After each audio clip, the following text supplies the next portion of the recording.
Hey friends, we have had it on our hearts for a long time to connect with you. We've had a couple of pretty intense years. We feel that we're entering into a season where we're really thriving. And as we were chatting about it, we said, hey, let's make a video, let's connect, let's share a little bit about the last couple of years. And we hope to have a coffee with you either online or if safety measures allow in person. And yeah, so we just thought we'd share and connect and say hi. Yeah, so the last 2-3 years have been pretty intense for us. So I would say on the ministry side of things, so to speak, as we were living in Amersfoort, then started also leading the European Prayer Project, then also moving to Amsterdam.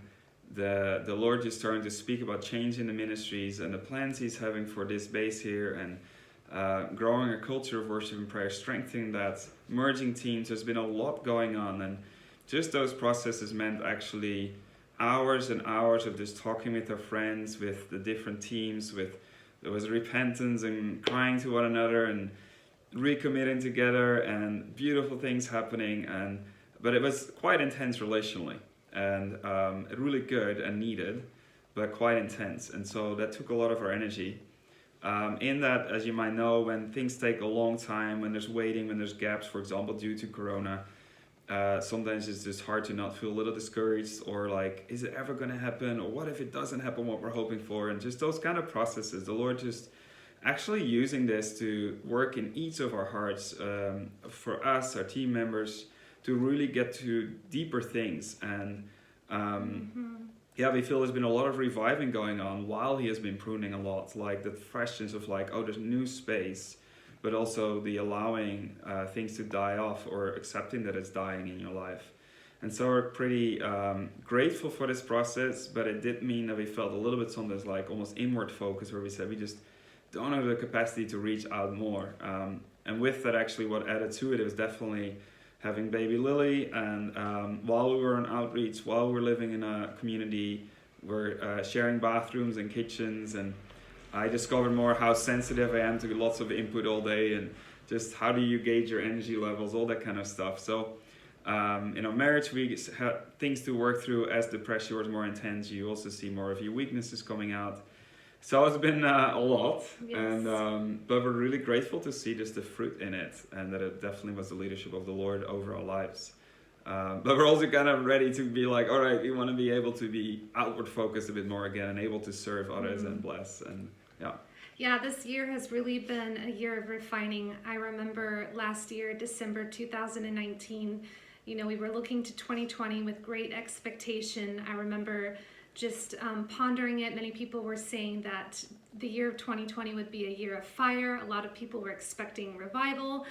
And, I remember praying and thinking, Lord, what does fire mean? And I felt like the Lord said, Aletta, do you say yes to my fire? And there was this moment that we were praying together for the year of 2020 during our Christmas break. And something rose up in me, and I said, Lord, I say yes to your fire. And boy, we kicked off the year of 2020 with fire. It was a refiner's fire. And in the midst of, a lot of difficulty, our little baby girl had whooping cough, or kinkhoest as they call it in the Netherlands. In the midst of that kind of pressure, and just being sick with sickness after sickness ourselves, the Lord began to really meet me personally in a very profound way. But it was in the midst of suffering, in the midst of pressure.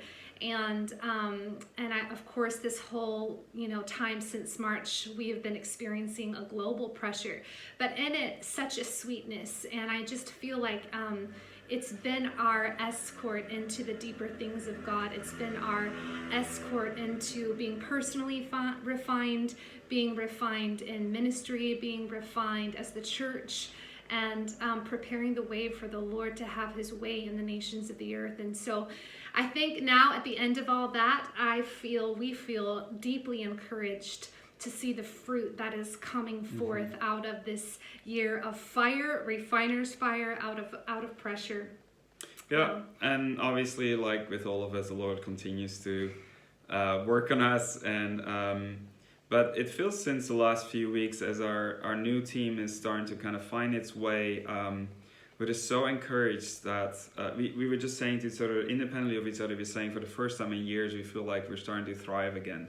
Where our hearts are alive, where our team has such a desire just to seek the Lord for the Lord himself, to love him, to worship him. And you would say, well, that should be the normal thing for any prayer initiatives, but that's exactly what the Lord has been highlighting. Like often we are busy doing prayer as a ministry, but we're just longing for him, or we're in it for him. And so it's like he's laying a new or renewed foundation. He's been looking at the foundation that was and highlighting the things to let go and what to look for. Yeah. And it's just a beautiful period right now where he's saying there's kind of a core team that walked through this together. And as we are now having more clarity on how to start moving forward, what the spiritual foundation is for this season, now we actually see the Lord is starting to add people again, and there's a bit of a momentum coming. But yeah, we hope to share more of those things later. That's too much for a little video now. Yeah. But it's deepened our understanding of house of prayer. It's deepened our understanding of what is church and missions and what is Jesus looking for and how to prepare for his return and for the beautiful reign of King Jesus on earth. Yes, so we're really in a new season. The Lord is doing a new thing. We are bubbling, and we want to hear how you are doing. We want to connect with you. So if you're watching this video and you're thinking, yeah, I'd love to have coffee, just shoot us a reply. Let's make it happen. Let's message back and forth when a good time is, how we should do it. And we would love to chat with you. Yes, exactly. So even some of you might love Zoom video calls. Others are like, that's just not my thing. Why not a phone call or something? But we just want to start really catching up again and just get reconnected if we started to get a little outside maybe in this last few years. Yeah.